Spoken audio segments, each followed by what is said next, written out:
Bonjour les artistes, vous allez bien? Je vous imagine derrière l'écran faire oui. Vous avez préparé vos pinceaux, vous les avez bien lavés, nettoyés, essuyés, ils sont tout propres pour continuer? Oui. Non, bon alors, vous voyez, j'ai la forme ce matin. Selon le programme à l'initial, pour celles et ceux, peut-être qu'il y a des hommes qui nous suivent aussi, qui avaient suivi le programme, normalement, après le module 4, le craqueleur, on passait à autre chose, c'est-à-dire comment créer sa peau d'artiste, enfin plein de petites choses que j'ai prévues pour l'avenir, après nos révisions. Donc là, après le craqueleur, vous avez vu déjà que j'avais modifié. Je voulais faire craquelure fine, craquelure plus épaisse, et puis j'ai fait un mixte des deux. Donc aujourd'hui, ça va être la vidéo intermédiaire entre la craquelure, les craquelures, pardon, et la peinture. Pourquoi? Parce qu'après, je vais rajouter et je republierai un programme pour vous marquer le détail. On va aujourd'hui donc travailler nos fonds de craquelure pour voir comment ça craquelle, le programme prévu. Mais on va aussi donc démarrer la technique peinture, mais pas les techniques du 1, 2, 3. Ça fait partie donc du nouveau programme, de ce que l'on va reprendre ensemble petit à petit, pas à pas. C'est-à-dire que la semaine prochaine, on travaillera le 1, 2, 3 en fond clair, ensuite le 1, 2, 3 en fond foncé, ensuite le niveau 2, oui là c'était pour le niveau 1, ensuite le niveau 2 en fond clair, en fond foncé, le niveau 2 moyen en fond clair, en fond foncé, etc. etc., etc. Vraiment pour vous donner toutes les astuces, toutes les possibilités, toutes les capacités pour vous entraîner à déposer la peinture. Donc là, je vais tourner la caméra. On va travailler, j'ai sorti 3 assiettes de toutes celles que l'on avait fait les fois précédentes, entre le collage, le craqueleur, etc. J'en ai sorti 3 pour travailler essentiellement le blanc, les aplats de peinture, la position du pinceau. Cette technique-là, je vais vous le dire en commentaire au moment où je vais appliquer la peinture. Cette technique ne s'adapte pas sur tout. Donc, je vous reprends tout de suite, je tourne et on attaque. Préparez vos pinceaux. Alors, on va démarrer par cette assiette. J'ai préparé de la peinture blanche. Comme vous voyez, j'en ai mis en quantité, puisqu'il faut que je m'assure de pouvoir faire la totalité de l'assiette avec ce que j'ai mis dans ma palette, pour éviter, comme je vous le disais la semaine dernière, j'ai déjà mis les doigts dedans, la semaine dernière, pour éviter de prendre une pause en fait au moment où on applique la peinture, de ne pas en avoir assez, que la peinture craquelle et que ça nous fasse une zone sale. Donc on s'assure d'avoir toujours pas mal de peinture dans notre palette, suffisamment pour couvrir l'assiette. Vous vous souvenez que la semaine dernière, on a repassé une couche de vernis-colle sur cette assiette. Pourquoi? Parce que vous allez voir que je vais mettre de la peinture en quantité. Vous voyez comment je trempe mon pinceau dans la matière. Il faut que la peinture colle en fait au poil du pinceau. C'est pour ça que je fais faire ma peinture aussi, entre autres. Donc, je trempe mon pinceau 3 fois dans la peinture. Pourquoi 3 fois? Ça, je vais vous le répéter au fur et à mesure des vidéos avec tous les niveaux d'application de la peinture. 3 fois parce que c'est une charge qui est suffisamment importante. Une charge de peinture suffisamment importante pour couvrir une zone sans venir, quand on travaille la technique du 1, 2, 3 avec 3 couleurs différentes, pour qu'il y ait toujours suffisamment de peinture sur les poils du pinceau pour que ça couvre au premier passage.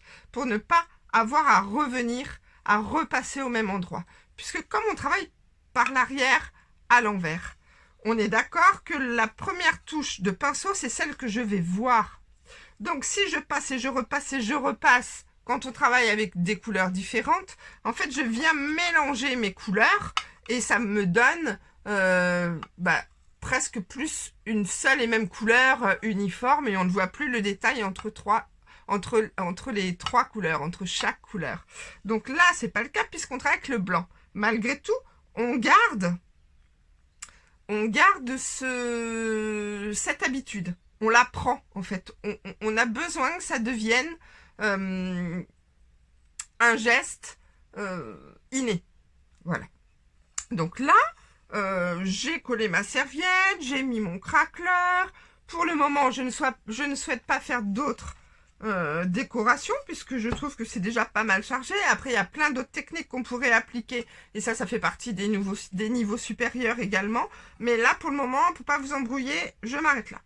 Donc, vous allez voir que je vais recouvrir la totalité de l'assiette dans un geste bien particulier. Donc j'ai trempé 3 fois, je vais venir démarrer, poser. Vous voyez que je ne mets pas la queue du pinceau en l'air en fait.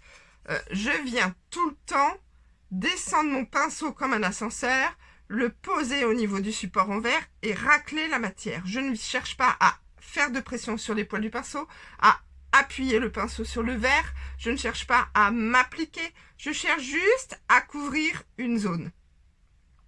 Je ne démarre pas par principe au milieu de nulle part. Je viens toujours démarrer en appui sur quelque chose. Ça, c'est pour éviter que l'œil voit, surtout quand on travaille avec des couleurs différentes, que l'œil voit les démarrages de pinceau et les fins de pinceau. C'est-à-dire, j'ai démarré ici, je me suis arrêtée ici.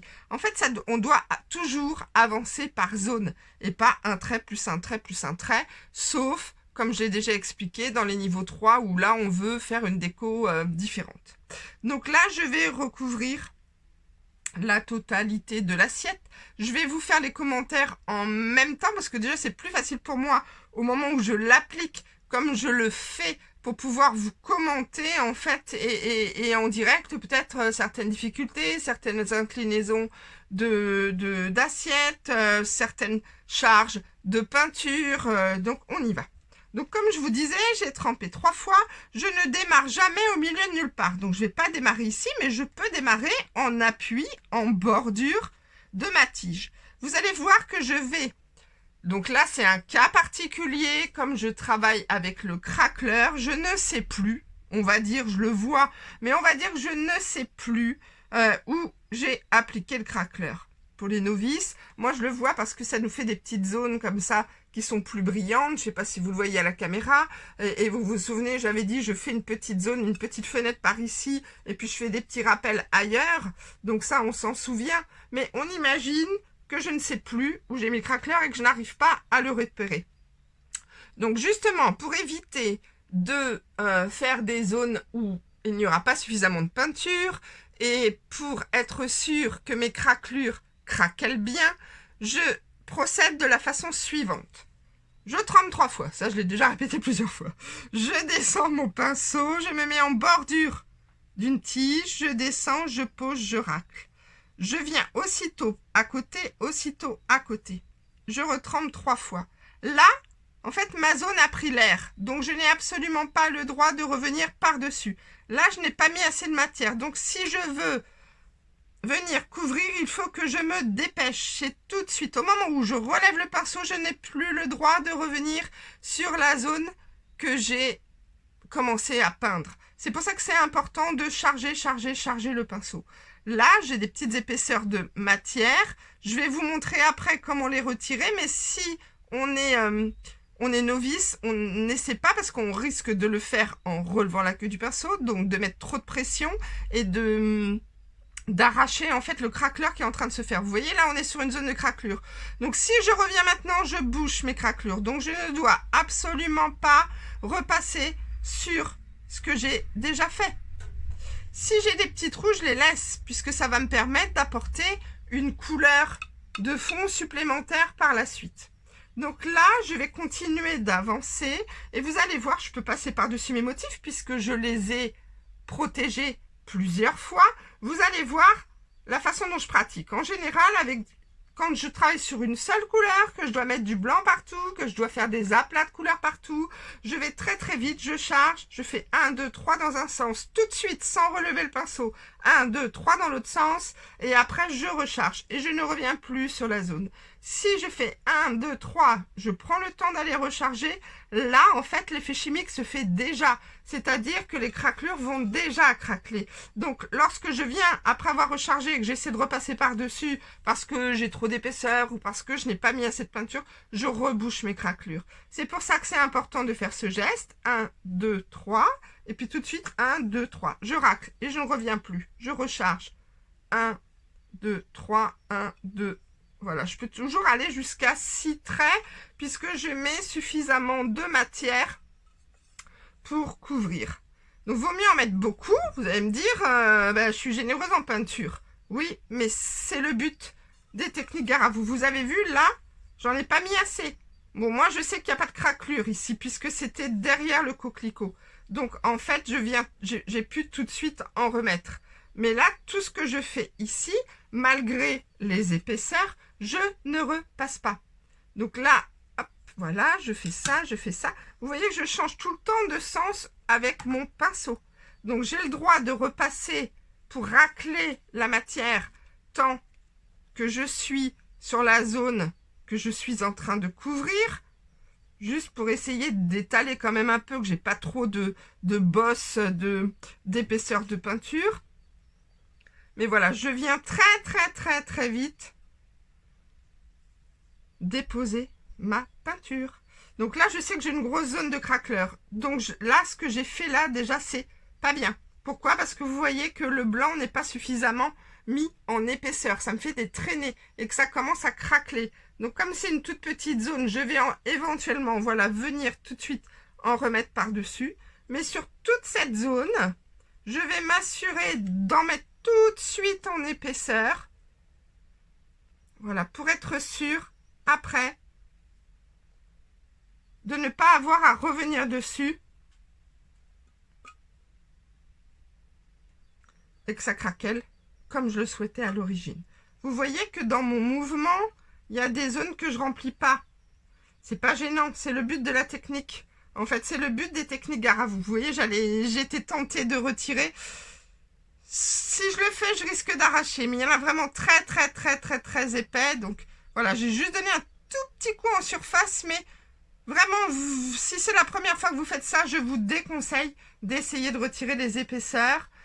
Parce que vraiment, la matière que je viens de mettre là, c'est-à-dire la peinture, est en train de réhumidifier le vernis en dessous, réhumidifie le tout. C'est pour ça qu'on a mis une couche de peinture, une deuxième couche de vernicole, parce que sinon mon blanc serait passé au travers de mon coquelicot et serait venu faire un effet, comme je vous disais, effet moisi.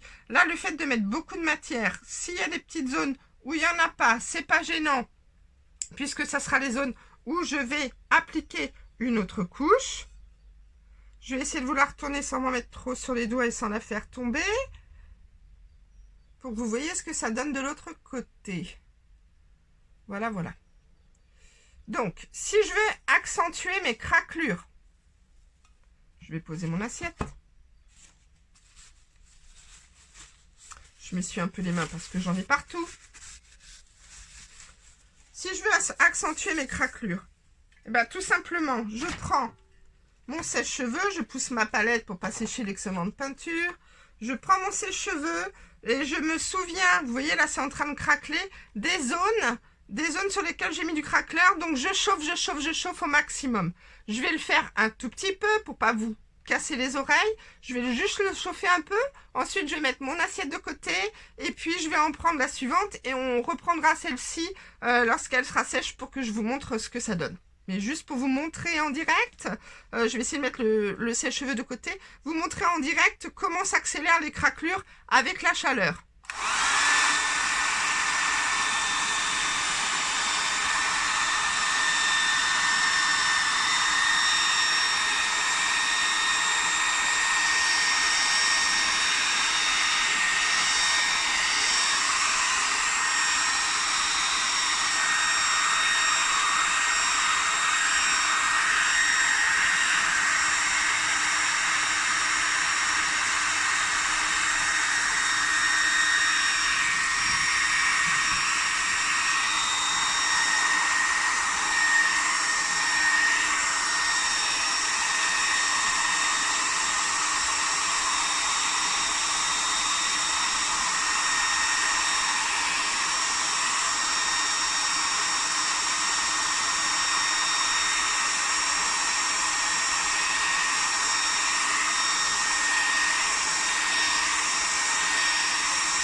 Je vais laisser tourner le sèche-cheveux, je vais couper la caméra et je vous reprends après. C'est plus facile.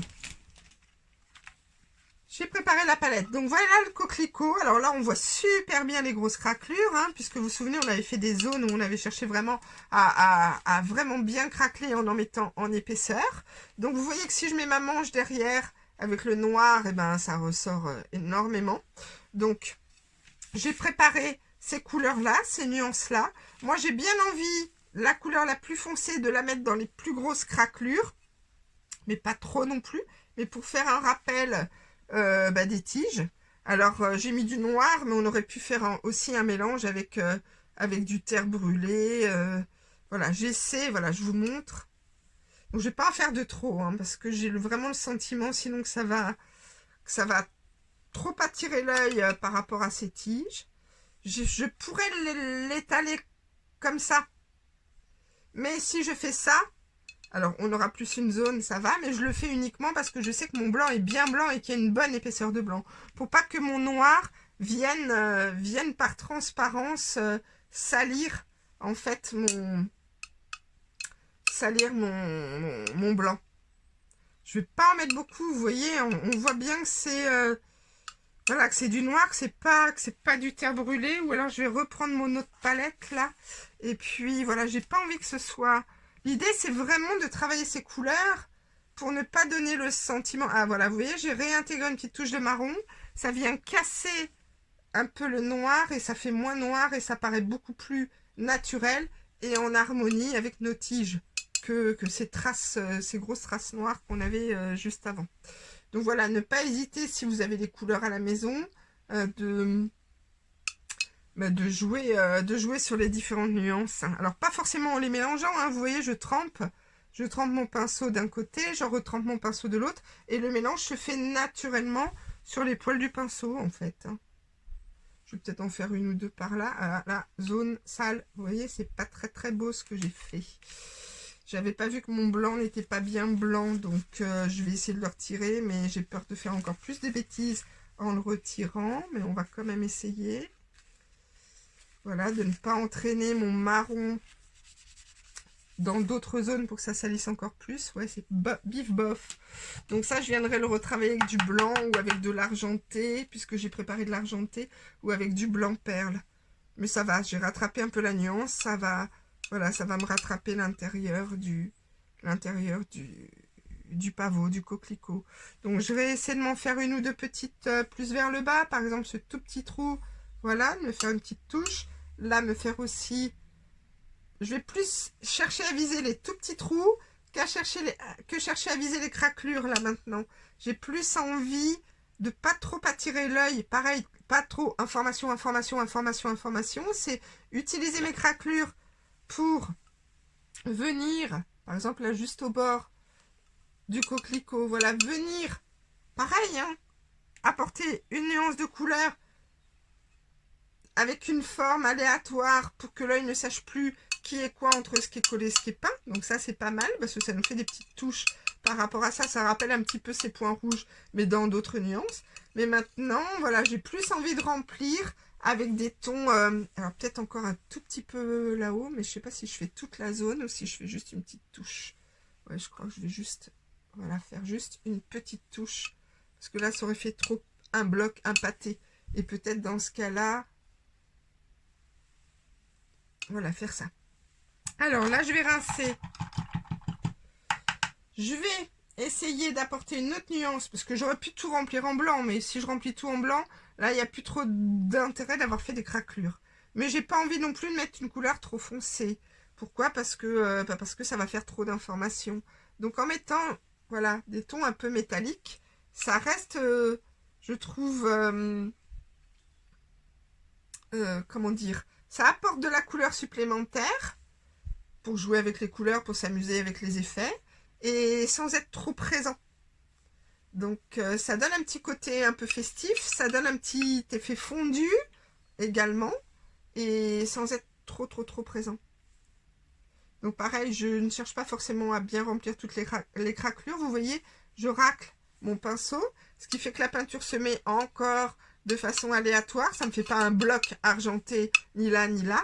Et puis ma dernière couleur là pour remplir mes craquelures, ça va plus être un blanc perle qui va être encore une nuance nacrée. Donc je rince mon pinceau. Une nuance nacrée, en fait, voilà, qui va venir faire l'intermédiaire entre le blanc de couleur de fond, là, la dominante blanche, et puis la couleur argentée. Voilà, donc là, je cherche un peu plus à remplir. Alors, j'essaie de pas faire de traînées puisque j'ai pas séché entre chaque couche. Hein. Vous pouvez sécher entre chaque couche, mais là, c'est parce que j'essaie de vous montrer, sans que les vidéos soient trop longues, comment, voilà, comment jouer avec vos couleurs.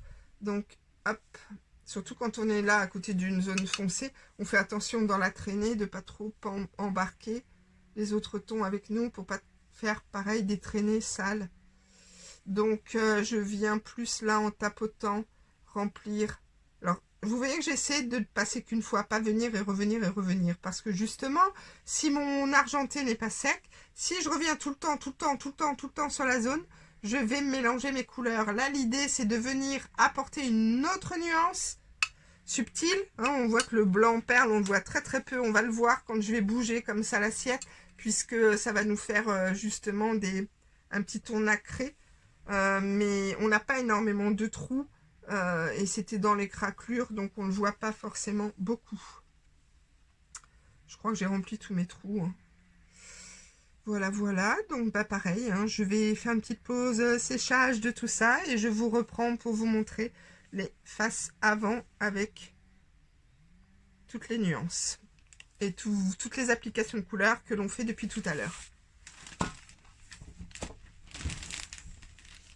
Je vous avais dit que je prenais un temps de réflexion pour savoir si je vous montrais ça. Donc cette étape, oui. Après la toute dernière étape, c'est-à-dire celle où on fait la déco arrière, je ne vais pas vous la montrer maintenant. On la reprendra quand on sera au niveau 1, au niveau 2. Alors, nos coquelicots, bah, vous voyez pareil, hein, c'est sec. Donc toutes nos petites nuances que l'on a apportées. Donc là, si éventuellement il reste des trous, et ben hop, on vient en couche épaisse. Alors souvent voilà, pour ne pas avoir à revenir dessus, vous voyez que je passe un petit peu de la même façon que quand on a mis le blanc sur une zone de craquelure, c'est-à-dire que je passe 2-3 fois dans un sens pour lisser la peinture, 2-3 fois dans l'autre et je ne reviens plus. Je vais sur une zone à côté, 2-3 fois, je mets bien la peinture en épaisseur et je ne reviens plus. 2-3 fois, je ne reviens plus. Voilà, pour être sûr, surtout là, pareil, sur notre zone de craquelure, de ne pas venir réhumidifier la zone et de l'arracher. Ça serait un petit peu bête alors qu'on en est quasiment à la fin de l'assiette.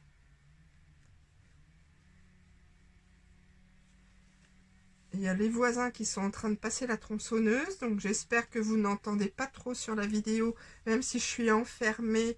Ben voilà, on entend un bruit de fond, j'espère que ça ne viendra pas trop vous perturber. Hop, j'ai dit passer la tronçonneuse, ça serait plutôt utiliser une tronçonneuse que passer.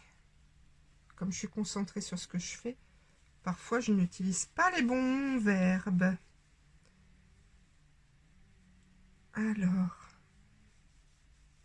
en fait, il faut que je continue de parler pour couvrir le bruit de la tronçonneuse. Mais je me saoule toute seule. Donc j'imagine que je dois vous saouler aussi. Alors voilà, pareil, hein, j'ai bien lissé. Tout ce qui dépasse là un petit peu, on va pas le gratter maintenant parce qu'on risque d'arracher. Donc on laisse bien sécher. Je la mets de côté, je la fais sécher. Je reviens vers vous. Alors en séchant, je me suis dit que c'était quand même un peu dommage de ne pas terminer complètement parce que comme après on va travailler sur les niveaux 1 et autres, bah, vos assiettes en réalisation, au cours de réalisation, ne seront pas abouties et vous aurez peut-être envie bah, justement de les terminer. Et puis aussi parce qu'il me restait de la peinture dans les palettes. Donc je me suis dit bah autant l'utiliser. Donc la dernière couche, celle que je vais faire ici. Donc déjà je vous montre là. Donc on voit nos petites nuances de blanc perle, on voit nos craquelures, on voit les petites différentes couches de peinture que l'on a mis, notre dominante de blanc, voilà le résultat obtenu. La couche que je vais mettre à l'arrière ne va rien changer à la face avant. L'idée étant, comme je vous disais tout à l'heure, de faire disparaître un peu les imperfections, les bosses, les bulles, les zones justement que je vois ou qui peuvent encore avoir des micro-craquelures. Donc l'idée au niveau 1 est de terminer nos palettes de couleurs, de tremper dans les différentes nuances, de ne pas venir appuyer, écraser le pinceau pour ne pas faire des ronds. Parce que si j'appuie mon tampon mousse, ça va me faire un rond. Alors, sauf si j'ai envie de me faire une déco. Mais autrement, l'idée est toujours pareil, de ne pas attirer l'œil plus par une zone que par une autre. Donc, vous voyez qu'en venant comme ça jouer avec mes couleurs, en apportant un petit peu de nuance, ben, je viens flouter, faire disparaître toutes ces plis, ces bosses, ces bulles, ces traces de pinceau que l'on peut voir. Voilà, donc ça ne change rien de l'autre côté, mais ça vient nous apporter une couche supplémentaire de peinture pour la protection, pour le lavage, parce que même si on peut pas, ou on évite, mais je dirais presque maintenant, on ne peut pas, si on n'a pas fait d'essai, les laver en machine, on peut les laver à la main, hein, donc l'idée c'est quand même que la peinture soit bien, protège bien toutes les couches, protège bien le papier pour que ça ne se décolle pas. Donc voilà, je peux laisser comme ça en laissant un petit peu de blanc. Je peux m'amuser comme j'ai fait là, si j'en ai envie, à me faire un ou deux plus gros pois de coccinelle, on va dire, voilà, à l'arrière de mon assiette. Ça reste l'appréciation de chacun. Donc de nouveau, je laisse sécher où je sèche. Je vais vous montrer... alors non, voilà, comme il me reste un petit peu de peinture et que je vais pas pouvoir... la remettre dans le pot vu qu'elle a été mélangée. Voilà, j'essaie de venir quand même terminer ma palette. Alors, je ne rebondis pas toujours au même endroit parce que je mélange mes couleurs et que ça va me donner une couleur sale et qu'au bout d'un moment, l'éponge va mousser. C'est ce qu'on me dit. On me dit parfois ça mousse. Oui, mais c'est parce qu'on essaie de taper comme ça trop vite au même endroit. Là, l'idée, c'est pareil, c'est de jouer avec nos couleurs, de les déposer pour ne pas donner une couleur unie et donner un effet, comment on pourrait dire ça, le terme ne me vient pas, abstrait, mais c'est pas le terme que je cherchais. Un petit peu comme Monet, les effets de fleurs de Monet. Bon, écoutez, le terme va me revenir.